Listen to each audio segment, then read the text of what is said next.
Hey, today I'll be talking about episodes 44 through 47 of Legend of ZhenHuan. ZhenHuan finds herself in the same position she was in at the beginning of the drama. People believe she's on her way out, so her food, clothes, etc. are all of subpar quality. ZhenHuan barely notices as she falls into a depression worse than the one she was in after her miscarriage.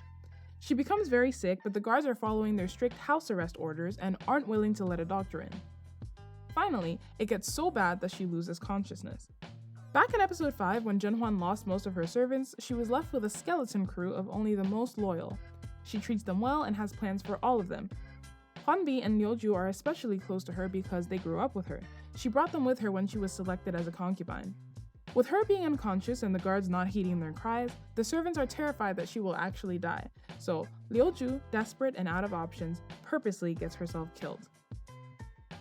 The guards have no choice but to report the event immediately to the emperor.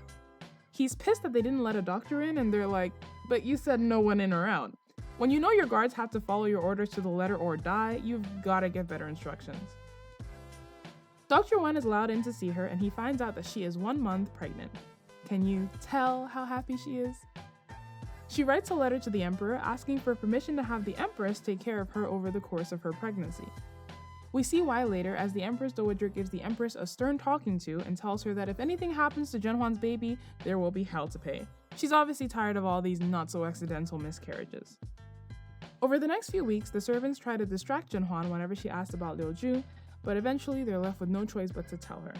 It really is heartbreaking. Liuju was really sweet and she died for no reason. We see how far Lingrong has fallen as she plots with the Empress to get rid of ZhenHuan's baby while making it look like an accident. They also spread rumors and plant evidence to make it look like her father is conspiring against the Emperor. Months later, ZhenHuan is visibly showing. Out for a stroll one day, she's spotted by Qi and Xin Guiren. Xin greets her, but Qi ignores her, even though ZhenHuan's status is still higher.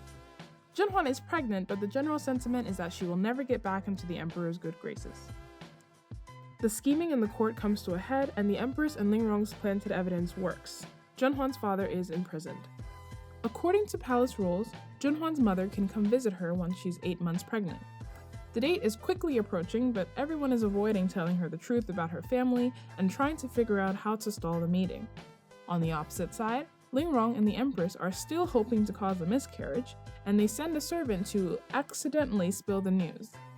They also release CGI rats into her father's cell to really ramp up the stress. Finally, 8 months since their last meeting, ZhenHuan goes to see the emperor. She finds him writing a love poem to his beloved first empress. They speak frankly, and ZhenHuan finally realizes that this whole time she's been nothing more to him than a replacement doll. The stress pushes her into early labor. It goes late into the night, and ZhenHuan gives birth to a princess. The emperor comes to see her and tries to pretend things can go back to normal now, but ZhenHuan is done. She tells him she wants to leave the palace and become a nun. She names their daughter and asks that Jingfei take care of her. With that, she says her final goodbye to the emperor. I was a bit surprised that she didn't ask for Meizhuang to take care of the baby, but I suppose a child is a lot of responsibility, and Jingfei is older and more settled and not having an affair with Dr. Wen.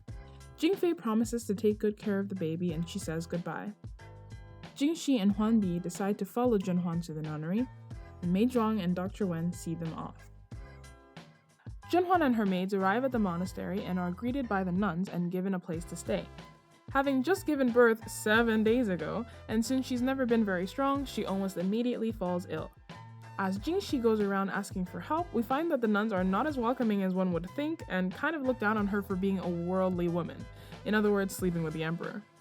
One particularly sour-faced nun, named Jingbai, loves making their lives as hard as possible.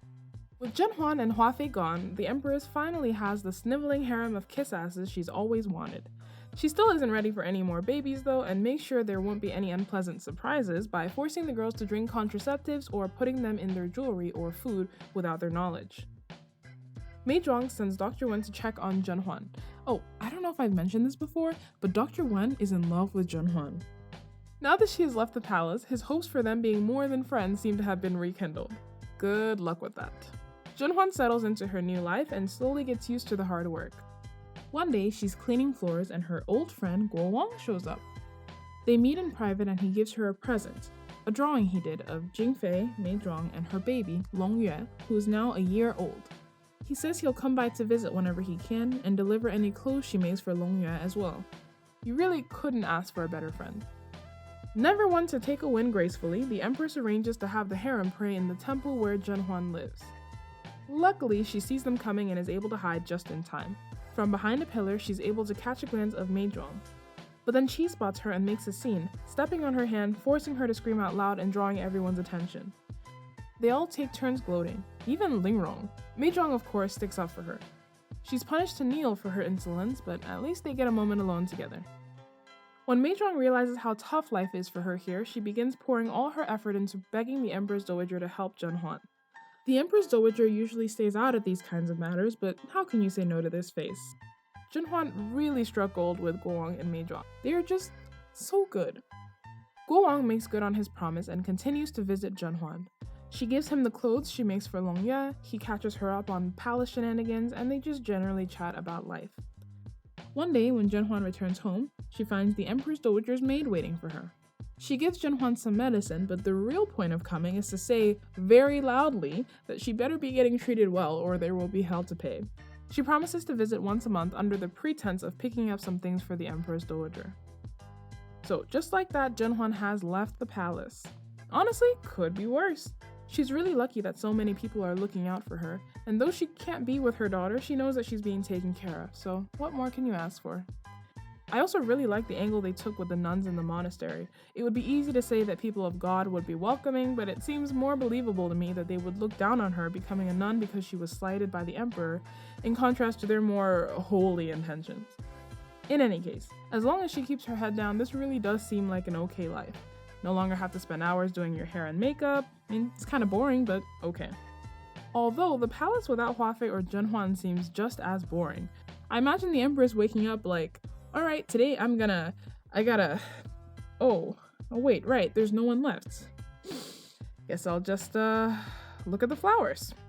Oh right, I guess she does have the part-time job of making sure that none of the other women get pregnant. A noble undertaking. Finally, super random, but is this painting as good as they're making it out to be? Does this really look like Meizhuang? I can understand guessing based on context, but ZhenHuan made it seem like it was photorealistic, and I am just not seeing that. Maybe I need to look at more art. Till next time, thanks for watching.